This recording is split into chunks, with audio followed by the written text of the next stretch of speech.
Hey everybody, and welcome to the first episode of A Convo with Doug. I'm your host, Doug Owens. On this channel, we'll have conversations with experts that'll give you information and insights that'll take you as a real estate agent from being an amateur professional to being a professional. Today's topic, property surveys. Has a client ever asked you, do I need a survey? And you kind of answered something like, well, maybe if you want one. You don't really have to get one, but if you want one, you can. Today, we're fortunate enough to have Patty Aiken with us. Patty Aiken is the marketing director for Exacta Surveyors. And she's going to give you all the information that you need. So when you do get that question, and you will, from your clients that says, should I get a survey? Well, you'll have the right answer this time. Are you ready? Let's go.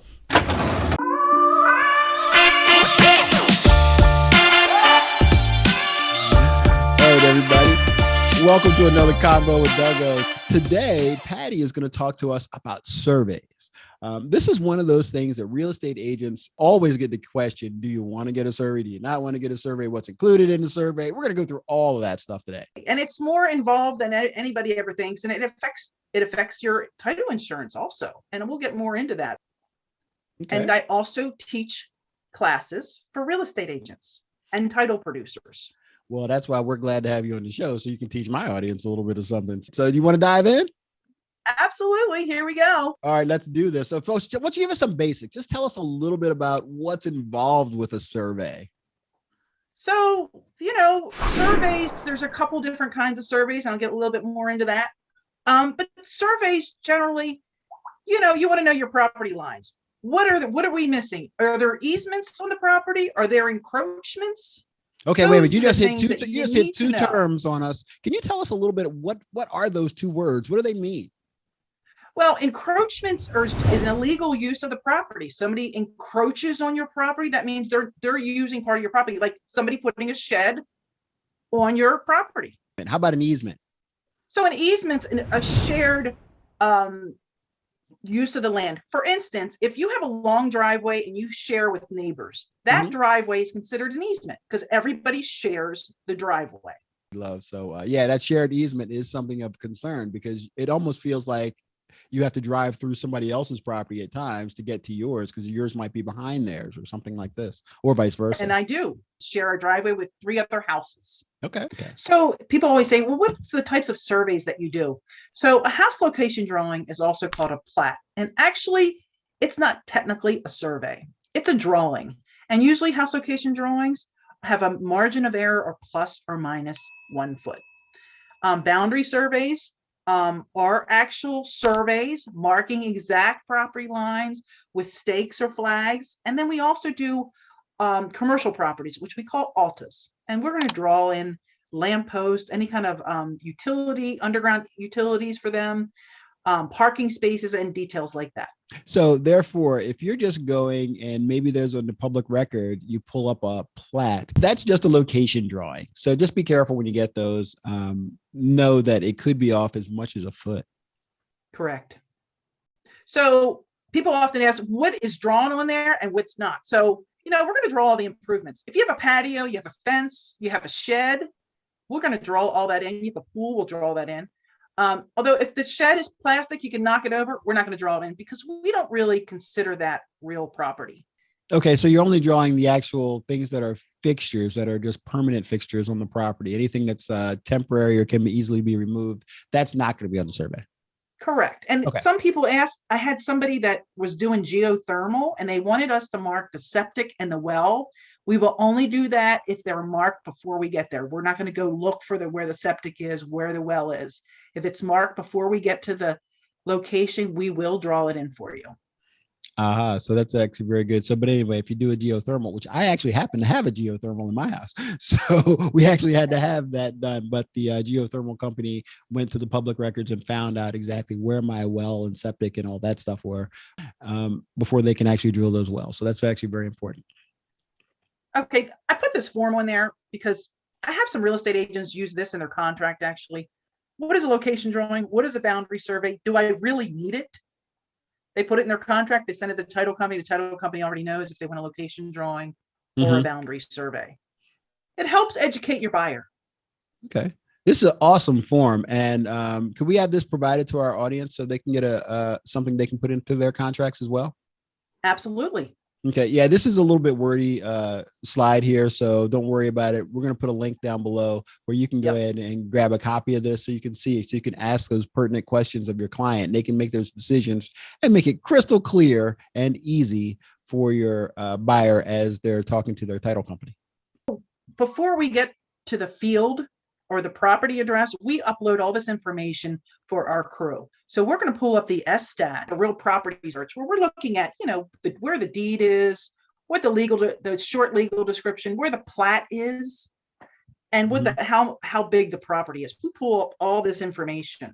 Okay, so now we're diving into your process of what you actually do. So when you're bringing this information up, you actually hit SStat, which pulls up all the data about the property, and which is something that real estate agents should be used to doing also. And if you're interested in finding out more about SStat and that kind of thing, leave me a comment below and maybe we'll do something and dive into SStat a little bit more. But right now it pulls up all the basic information about the property, and that's where the surveyors start their process.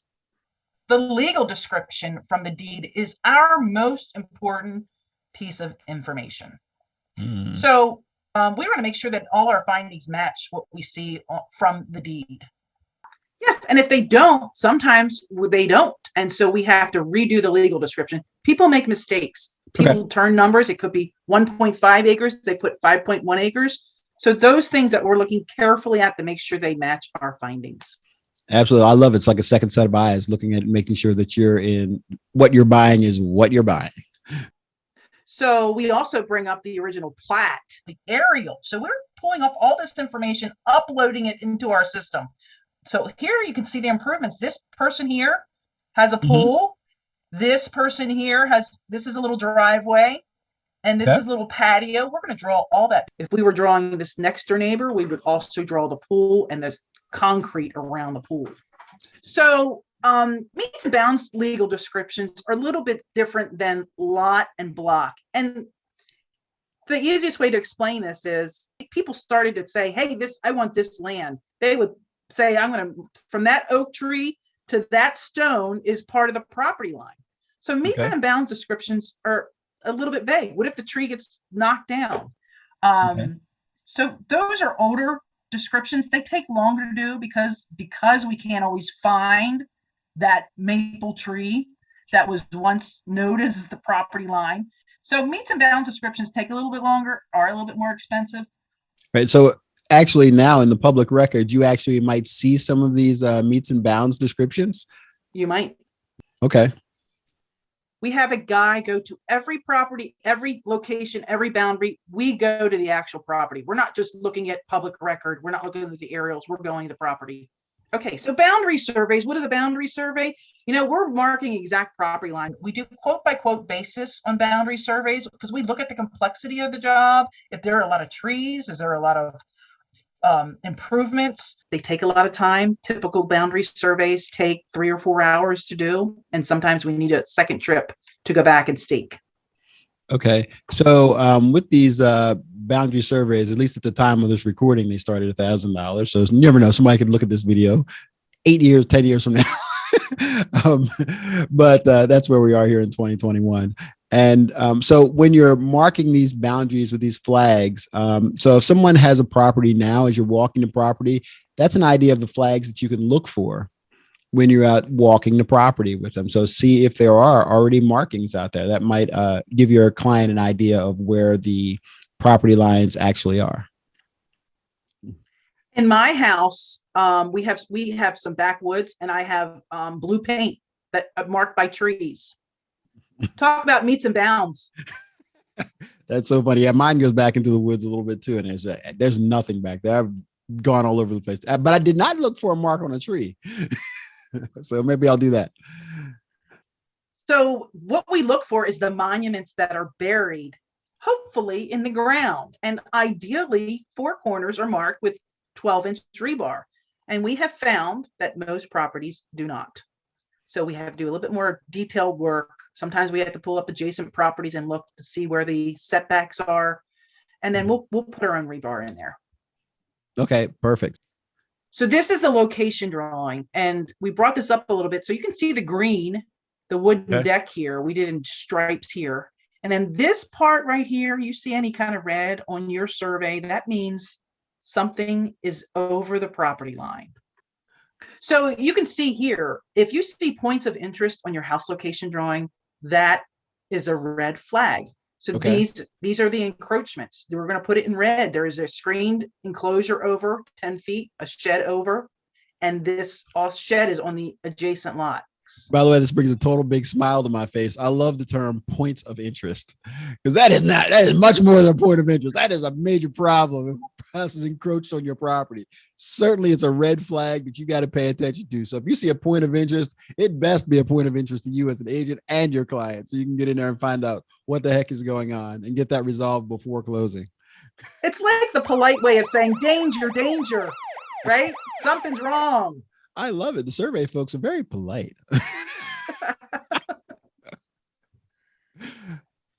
So also on the back of your house location drawing, we are the only company that has a full legend on the back, which I love because it tells you exactly what every line means. We want to keep it simple for our agents and anybody that's looking at this. We'll put a link to this where you can get into it and you can immediately just look in and talk to your clients about it. You don't have to memorize the whole thing, just have it handy so you can have it as a reference tool. So once everything goes to drafting and is drawn, it doesn't get sent to the client unless our surveyor reviews everything and approves it and gives his stamp of approval.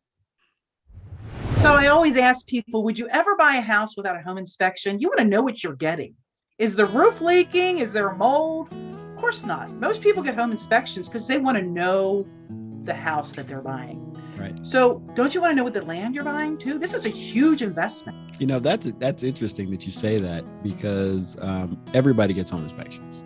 I shouldn't say everybody. Most people do, unless you're an investor or the market says that you're going to buy a house without an inspection. That happens, especially in today's market in 2021. But if everyone wants to know what's happening with their property, why are we taking the risk and not knowing what's going on with the land? It's just risky.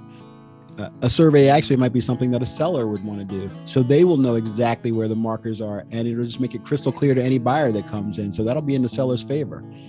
So there's many reasons to go ahead and get a survey. What about in a city or you're in a townhouse? Should we get a survey in those circumstances? Well, that's the big question. A lot of times if it's a newer townhouse, the builder will have done a survey. But for instance, I had, people ask me in Baltimore City, there's row homes there, and they've been there for a long time. Mm-hmm. We do have issues in Baltimore City, and the problem is because of parking. They have these small little backyards, so a lot of people put concrete pads so they have a parking spot in the back. They're not always right. Actually, last summer, we had a title company that did a survey on a row home in Baltimore City, and one of the steps on the neighbor's little porch encroached a foot over to the new buyer's house. Actually, the attorney did get the neighbor to sign something that said if the buyer ever wanted it to be removed, they will comply and pay for removing it. Okay, so that's just a perfect example of why in a city, whether you're in Baltimore, DC, Chicago, wherever you are, that you may want to opt for one. I think most of my clients that have had these small properties like that have probably not opted for the actual location drawing, but at least they understand what the ramifications are and they know where they are. So it is their decision. We're just here to give you all of the information that you need as an agent so that you can present these options in a way that your clients are educated enough that they can make an educated decision and not just shoot with emotion. Oh, I don't need a survey, or yes, I do need a survey. So making sure that you have that, that's actually a good term for it. We're going to call these surveys an inspection of the land. So that's what it is. Get your land inspected as well. Get your land inspected, please. So back to the location drawing. We can put the agent's picture, all contact information, even their logo up here. The nice thing is the buyer's going to have this forever, and they're going to have your contact information. It's a little nice piece of advertising for both companies. Oh, nice. So that's actually good. So if you're doing getting a survey, it's nice to know that you're going to get that little free advertisement there. And at any point they go back to reference it, the next time they put a fence up or anytime they have to pull out that survey, there you are front and center. So this is one thing that we provide for free. It's an e-card. So we'll put the picture of the house, the new buyer's name. It's Google Interactive Maps, so all your friends can see where you're moving to, and great advertising for either the title or real estate agent. It's kind of like one of those little perky things that you can say at the end. It's a great little advertisement. And Absolutely. This is a great point when you can talk about the service that you're providing, that you're learning right here on this channel. And a good time to ask for that referral. And that's the best time to ask for referrals is when you're providing that great service. And this is a perfect example of some good service that you can give to your client. Hey, Patty, thanks again for joining us today. And we really appreciate everything and all the nuggets that you've dropped, educating our agents and making them better agents. So we really appreciate it. And thank you again. Well, thank you, Doug. Bye. Bye.